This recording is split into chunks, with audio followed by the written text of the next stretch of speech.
Hello friends, हम खुद से पेंटिंग कैसे सीखें इस विषय पर यह हमारा 15वां वीडियो है। आप सभी का इसमें स्वागत है। पिछले कुछ वीडियो से हमने नेचुरल कंपोनेंट्स कैसे बनाते हैं ये सीखना शुरू किया है। हम देख चुके हैं कि आकाश और पहाड़ कैसे बनते हैं। आज के इस वीडियो में हम जमीन बनाना सीखेंगे। जमीन दो के टाइप की हो सकती है।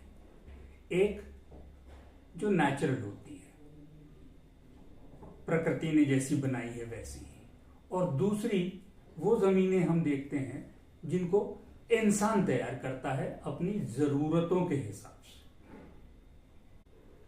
नेचुरल लैंड या जमीन प्रकृति की बनाई होती है और प्रकृति कोई भी चीज किसी जरूरत के हिसाब से नहीं बनाती।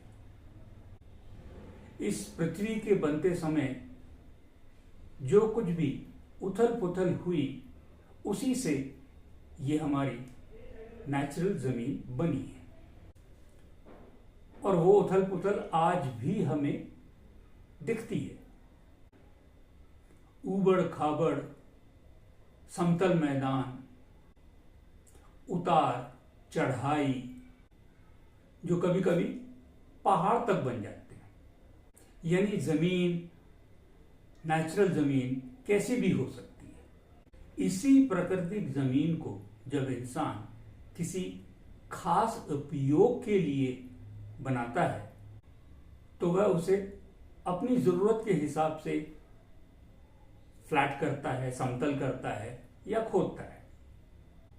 उदाहरण के लिए सड़क, घर, मैदान, खेत वगैरह वगैरह। गांव और शहर की जमीनों में भी फर्क नजर आता है। गांव में जमीन का उपयोग उस तरह से नहीं होता जिस तरह से शहरों में होता है, जैसे फ्लाईओवर्स, ब्रिजेस, और इनके हिसाब से जमीन जो है उसको इंसान तैयार करता है।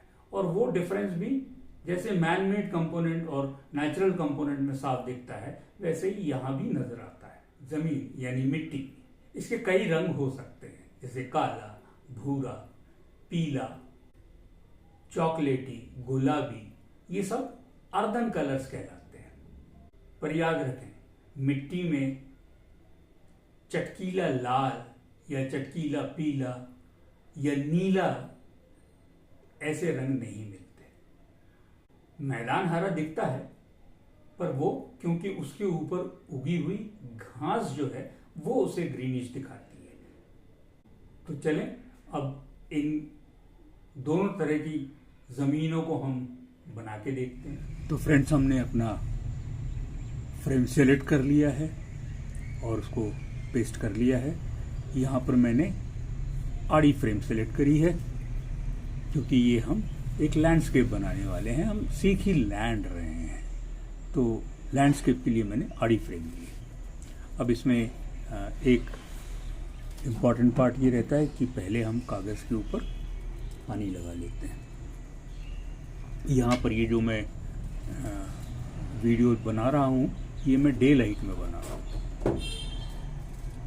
तो इस तरीके से हम पहले कागज़ पे पानी लगा लेते हैं।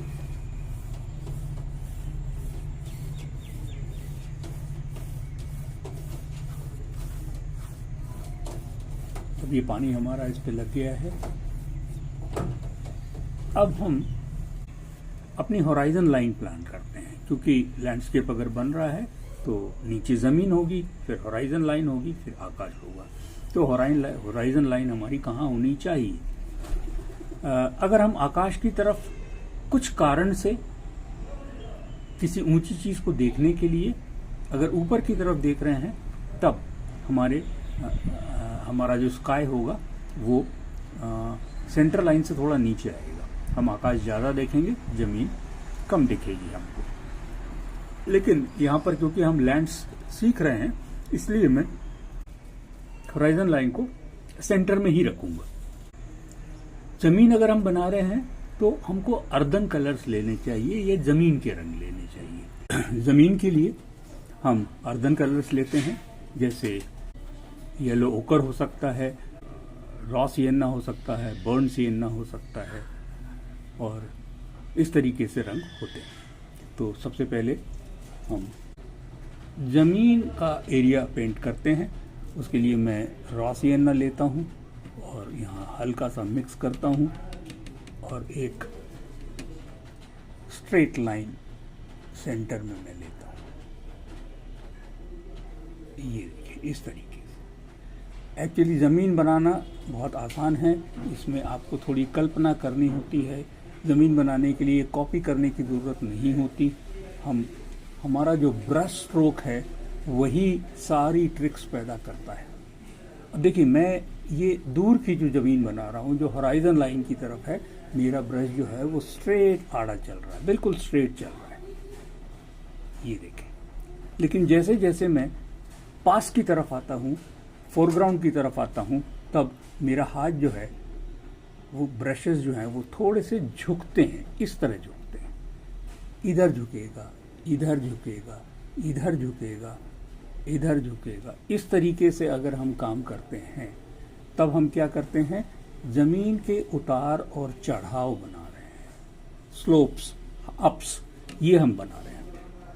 अब इसमें जैसे जैसे हम पास आते जाते हैं वैसे वैसे हमें ज़मीन के जो उतार चढ़ाव हैं वो ज़्यादा नज़र आते हैं। अब मेरा ब्रश का जो स्ट्रोक है वो थोड़ा स्टीप नीचे की तरफ आने लगता है। ये देखिए, मैं जितना ब्रश को इस तरह झुकाता हूँ, मेरी ज़मीन जो है वो उतने ही ग्रेडियंट्स अप एंड डाउन्स लेती है।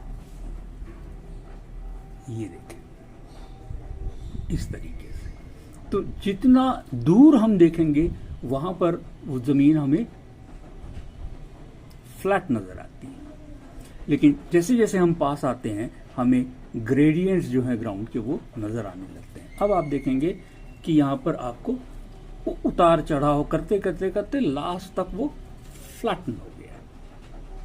अब ये उतार चढ़ाव ज़मीन में बनते क्यों हैं? ये इसलिए बनते हैं कि ज़मीन है और बारिश आई। बारिश आने से क्या होता है कि पानी इकट्ठा होता है, ज़मीन पर गिरता है और फिर वो जो लोएस्ट पार्ट होगा उसकी तरफ बहना शुरू होता है। और जब वो बह रहा है तो अपने साथ में बहुत सारी मिट्टी विट्टी काट के ले जाता है और वहाँ पर एक कैविटी सी बन जाती है। तो इस तरीके से ज़मीन हमारी फॉर्म होती है। ये उतार चढ़ाव के लिए हमारा ब्रश स्ट्रोक यही इम्पोर्टेंट होता है। अब ये ज़मीन अगर है और यहाँ पर हमने प्लान किया कि हमारे लाइट का एंगल इधर से आ रहा है, इस तरफ से आ रहा है, तब क्या होगा कि इधर के जो पार्ट होंगे वो डार्कनेस में जाएंगे, वहाँ पर शैडोज क्रिएट होंगी उन उतार चढ़ावों की, वहाँ लाइट कम जाएगा। तो फिर हम क्या करते हैं कि थोड़ा सा इसके अंदर एक डार्क कलर लेते हैं। जैसे मैंने अभी रॉ सिएन्ना लिया था, अब मैं डार्कर कलर लेता हूँ जैसे कि बर्न सिएन्ना। अब फिर मैं देखता हूँ कि भाई मेरे एट रैंडम में लगाता हूँ, कहीं कहीं, ज़्यादा नहीं। इस तरीके से अगर मैं करता हूँ, अगर मेरा ब्रश नीचे की तरफ जा रहा है तो एकदम नीचे की ढलान बन गई, अगर ऐसे जा रहा है तो थोड़ा ऐसी लाइट ढलान बन गई। और इस तरीके से हमारा ब्रश जब हॉराइजन लाइन की तरफ जाता है तो ये फ्लैट की तरफ जाने लगता है, पर फिर भी वहाँ पर कैविटीज होती हैं जो हमको नजर आती हैं। अब ये पोर्शन मैंने लगा दिया है, ये थोड़ा सूखने देता हूँ इसको मैं, और उसके बाद अब इस बीच में हम प्लान करेंगे कि हम आकाश कैसे बनाएं, क्योंकि ये ज़मीन तो हमने बना ली, अब हमें आकाश बनाना है। तो आकाश बनाने के लिए हमें क्या करना पड़ता है, पहले फिर से एक बार, क्योंकि जो मैंने पहले पानी लगाया था वो सूख सा गया है, मैं एक बार फिर से ब्रश से अपने स्काई को गीला करता हूँ, सिर्फ उसी पोर्शन को जहां मैं स्काई बनाना चाहता हूँ। अब स्काई बनाने के लिए क्या होगा, मैं यूज़ करूँगा ब्लू। तो यहाँ पर मैं फिर मेरा कोबाल्ट ब्लू ले लेता हूँ इस बार। हर बार हम लोग बहुत से सेरिलियन ब्लू में ज़्यादा लेता था, यहाँ मैं कोबाल्ट ब्लू ले रहा हूँ। और लाइट काफ़ी पानी के साथ, क्योंकि आकाश काफ़ी बड़ा होगा तो काफ़ी सारा कलर पानी के साथ हम मिक्स करेंगे और एक मिक्स बनाएंगे जो लाइटर होगा इन कलर में, और इसको हम बाद में डार्क कर सकते हैं। और अगर मैं क्लाउडी स्काई बना रहा हूँ तो मैं कहीं कहीं पर ब्लू लगाऊंगा और कहीं कहीं पर नहीं लगाऊंगा।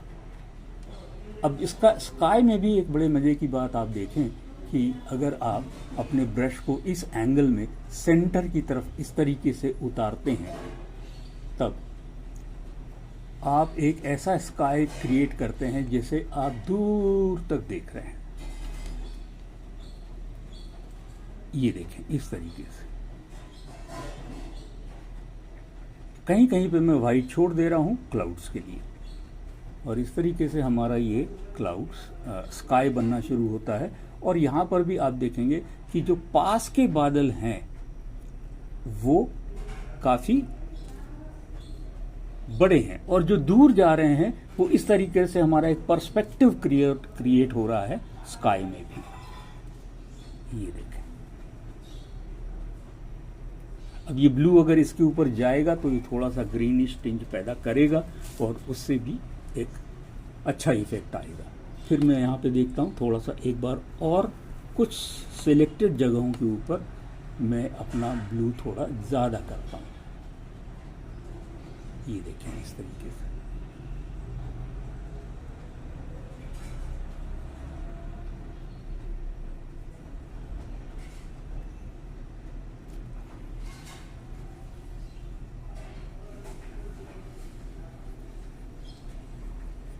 ये ब्रश मेरा इस तरह से चल रहा, मतलब मैं कुछ ऐसे ट्रायंगुलर एंगल से या ट्रायंगुलर तरीके से एक त्रिकोण बनाते हुए मैं अपना ये ब्लू लगा रहा हूं। तो ये हमारा आकाश हो गया।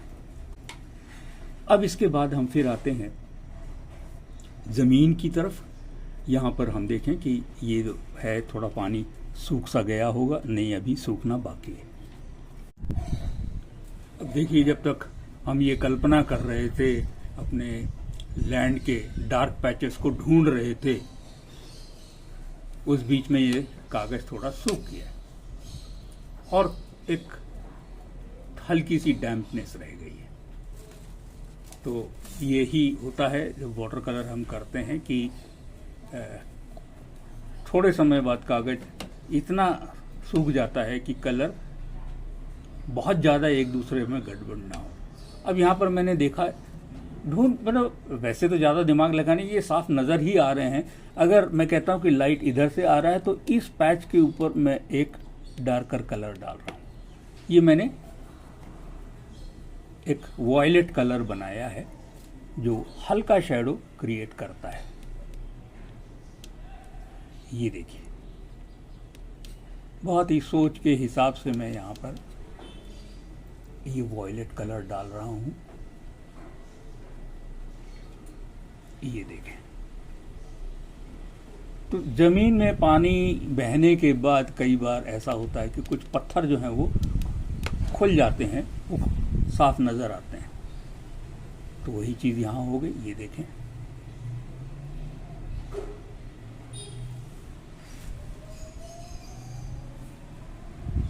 ये हो गया।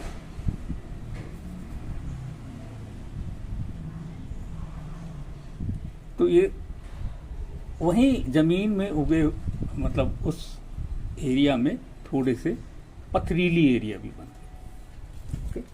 अब इसी वॉयलेट को मैं आगे लेके जाता हूँ, हल्का सा और थोड़ा पतला करता हूँ उसको, उसका टोन कम करता हूँ, और यहाँ पर मैं उसको इस तरीके से देना शुरू करता हूँ। अब यहाँ पर मेरी कैविटीज जो हैं वो फ्लैटन होती, क्योंकि मेरी नज़र ऐसी जा रही है। अगर वहाँ डीप कैविटीज होंगी भी तो जो ऊपर का एरिया है वही मुझे नज़र आएगा और बहुत गहरी कैविटीज नहीं दिखेंगी। ये अब ये जो कैविटीज बनी हैं इसके अंदर और थोड़ा सा डार्क टोन आना चाहिए, तब मैं एक थोड़ा सा डार्कर वॉयलेट तैयार करता हूँ जिसके अंदर पानी कम, कलर ज़्यादा होगा। और ये देखें, कुछ कुछ एरियाज में मैं ये कलर भी लगाता हूँ।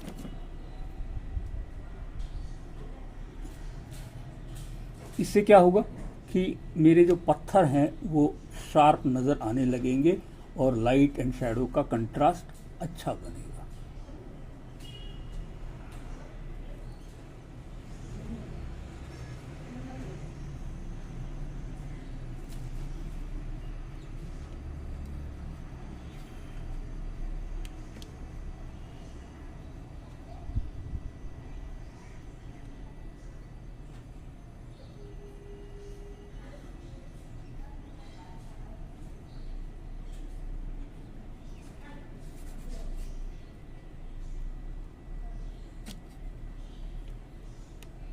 ये देखें, इस तरीके से ये हमारा ज़मीन का ये स्ट्रैटा बन गया। अब यहाँ पर अगर इतनी ज़मीन पड़ी हुई है तो शायद घास उग जाएगी, तो उसके लिए मैं क्या करता हूँ कि थोड़ा सा येलो, ये मैं ले लेता हूँ गोल्डन येलो या गैम्बोस, जिसके उसको थोड़ा सा ग्रीन में मिक्स करता हूँ और एक लाइटर ब्राइटर ग्रीन यहाँ तैयार होता है, जिसको मैं पहले तो काफ़ी पतला लगा के बहुत पानी ज़्यादा रखते हुए इसको ट्राई करता हूँ।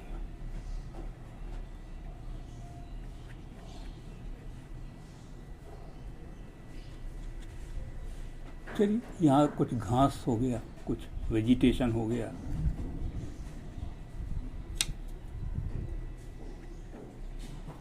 अगर मैं ब्रश को इस तरीके से चला रहा हूँ तो ये घास के स्ट्रैंड भी बन जाते हैं। अब इसी में थोड़ा सा येलो और लेके इसको मैं और लाइटन अप करता हूँ और मैं इसको इस एरिया में लगा देता हूँ। ये देखें, इस तरीके से।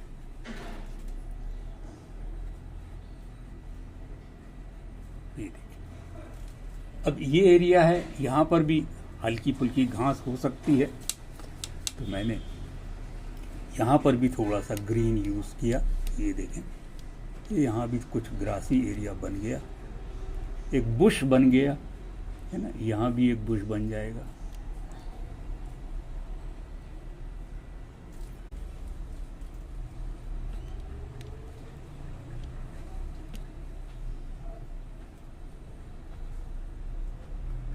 और ये हैंडमेड पेपर के जो ग्रेन्स होते हैं, ये बड़ी काम की चीज़ होती है, क्योंकि जब हम इस तरीके से ब्रश लगाते हैं तो ऊपर के एरियाज में तो ग्रीन लगता है, लेकिन नीचे की तरफ नहीं लगता, तो गड्ढों में नहीं घुसता, वो ग्रेन्स के अंदर नहीं जाता। तो उससे क्या हो जाता है कि वो एक इफेक्ट आता है लाइट एंड शैडो का।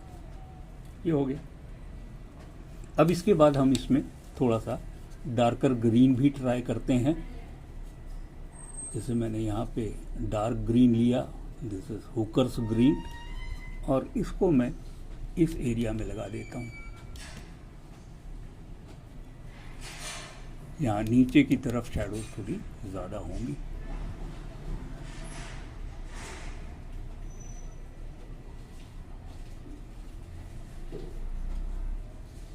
कहीं कहीं पर सोचते हुए कि हाँ, यहाँ पर थोड़ा ग्रीन होगा।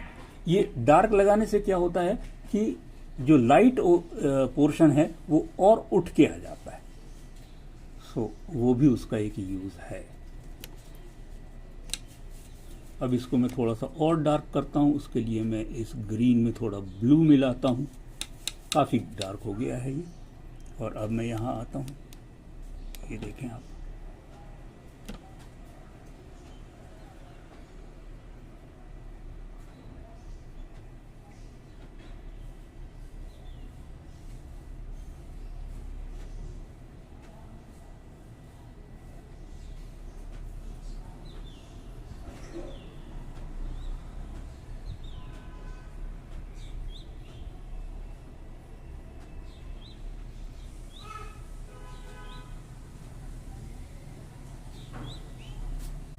और अब मैं बहुत ही फाइन वाला ब्रश लेता हूँ और उसको यूज़ करता हूँ, जिससे मैं घास के और इसके स्ट्रैंड्स दे सकूँ।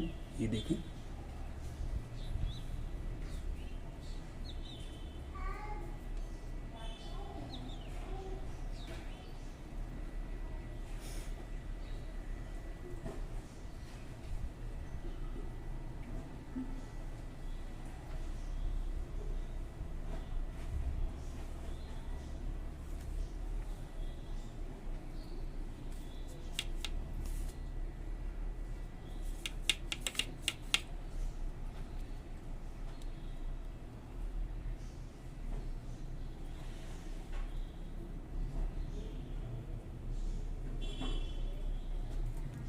अभी भी कागज़ पूरा ड्राई तो नहीं हुआ है, लेकिन हाँ इतना ज़रूर है कि हमारी जो घास की स्ट्रैंड्स हैं वो बन जा रही हैं।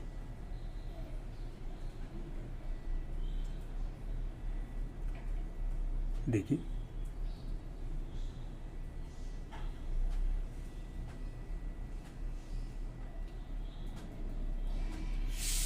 इस तरीके से मैं यहाँ पे, अब मेरा ब्रश थोड़ा सा फ्लैट सा चलने लगा है क्योंकि मैं यहाँ पे ये नहीं चाहता।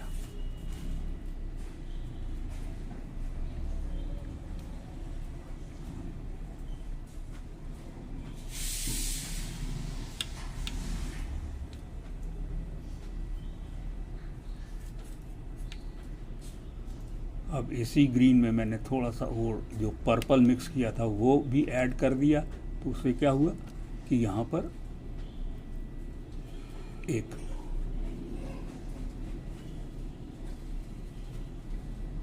और डार्क कलर तैयार हो गया ग्रीन का, जिसको मैं दे रहा हूँ। अब ये क्योंकि यहाँ पानी है, ये कलर डेफिनेटली बह के आएगा और एक एज के ऊपर आके वो रुक जाएगा।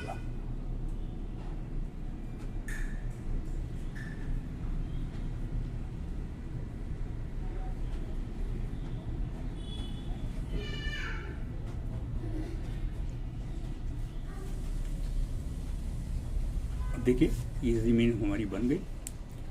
आगे हॉराइज़न है, आगे जाके जो एक वाइट एरिया दिख रहा है हॉराइज़न लाइन के बिल्कुल एज के ऊपर, हो सकता है कि ज़मीन वहाँ से थोड़ा नीचे उतर गई हो, तो वो हमें नहीं नज़र आ रही, हमें यहाँ तक नज़र आ रहा है। अब इसको थोड़ा और सूखने दें, तब हम इसको डिफाइन करना शुरू करेंगे। अब ये काफ़ी सूख गया है और अब हमारा जो डिफाइन करने का काम है वो शुरू होता है। तो यहाँ पर मैंने एक थोड़ा सा चपटा ब्रश लिया है इस तरीके से, और अब मैं इसको डिफाइन करने के लिए अब डार्कर कलर्स मुझे लगेंगे, तो वो मैं बना रहा हूँ। जैसे मैंने पर्पल है, पर्पल में थोड़ा सा रेड ऐड किया, थोड़ा सा चॉकलेट ब्राउन ऐड किया और थोड़ा फिर से ब्लू भी ऐड करूँगा। ये काफ़ी डार्क सा कलर हो गया है और बिल्कुल ब्रश मेरा सूखा है। अब जैसे मैं यहाँ से शुरू करता हूँ, ये मेरा स्टोन है, तो यहाँ पर मैं शेड देता हूँ।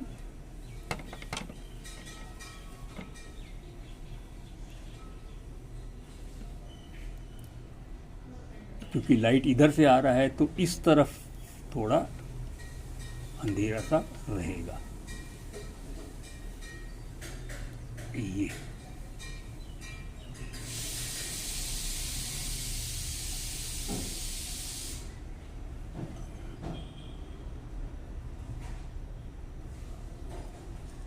इस तरीके से मैं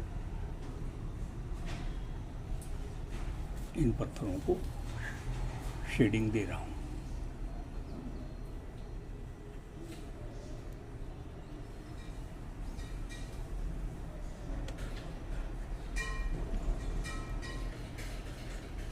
इस तरफ ही मैं ये डार्क कलर दे रहा हूँ, इधर नहीं दे रहा हूँ। अब ये जो मैंने घास का गुच्छा बताया था, यहाँ पर मैं ब्रश को थोड़ा खड़ा करके इस तरीके से अगर खींचता हूँ तो जो ब्राइटर पार्ट है घास का वो आपको नज़र आने लगता है। और ये देखें आप।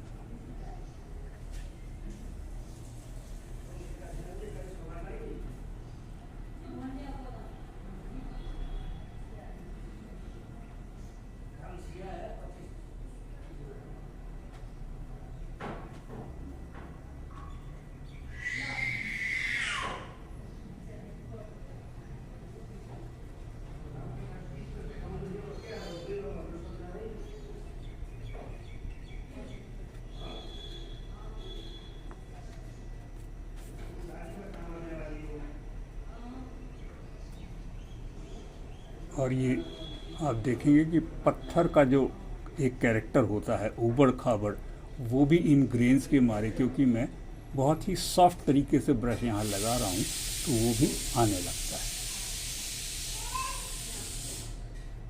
ये देखें आप।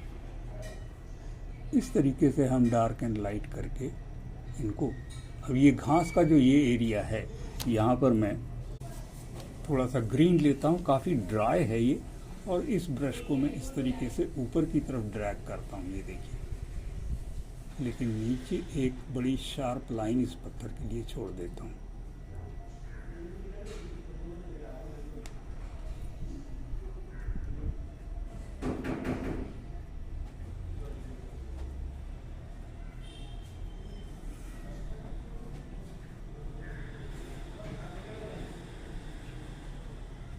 ये देखा,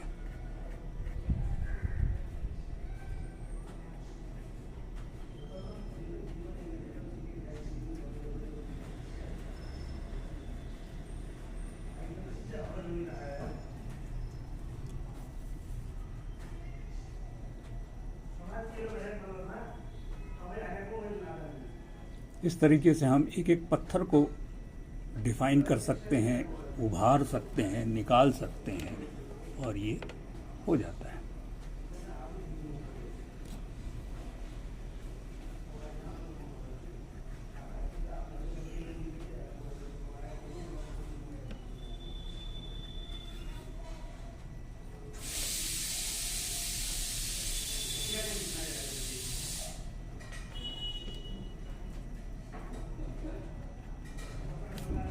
अब ये हो जाने के बाद हमारा लैंडस्केप काफी क्लियर हो गया है।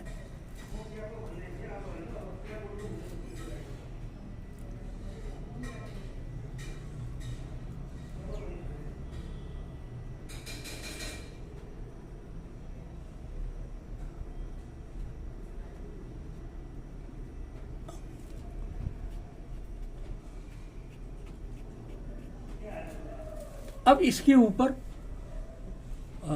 आपकी जो भी और चीजें हो सकती हैं, नेचुरल कंपोनेंट्स या मैन मेड कंपोनेंट्स। जैसे अगर इतना सपाट मैदान मिला तो आज इंसान इतना लालची उसको छोड़ेगा नहीं, वो बराबर उसको खोद के उसके ऊपर कुछ खेत लगाएगा, कुछ खेती करेगा, तो उसका जो लुक आएगा वो अलग आएगा बिल्कुल। इसके ऊपर पेड़ आ सकते हैं, और भी मैन मेड कंस्ट्रक्शंस आ सकते हैं, बहुत कुछ हो सकता है। लेकिन उसको समझने के लिए पहले हमको लैंड का स्ट्रैटा समझना जरूरी है। तो जैसा मैंने आपसे कहा था कि कल्पना करें, लैंड की कल्पना करें, आपको बराबर वो चीजें नजर आएंगी। चलिए, तो इस वीडियो को हम यहाँ बंद करते हैं, और इससे हमको समझ में आया कि हम अपनी कल्पना से लैंड कैसे बना सकते हैं।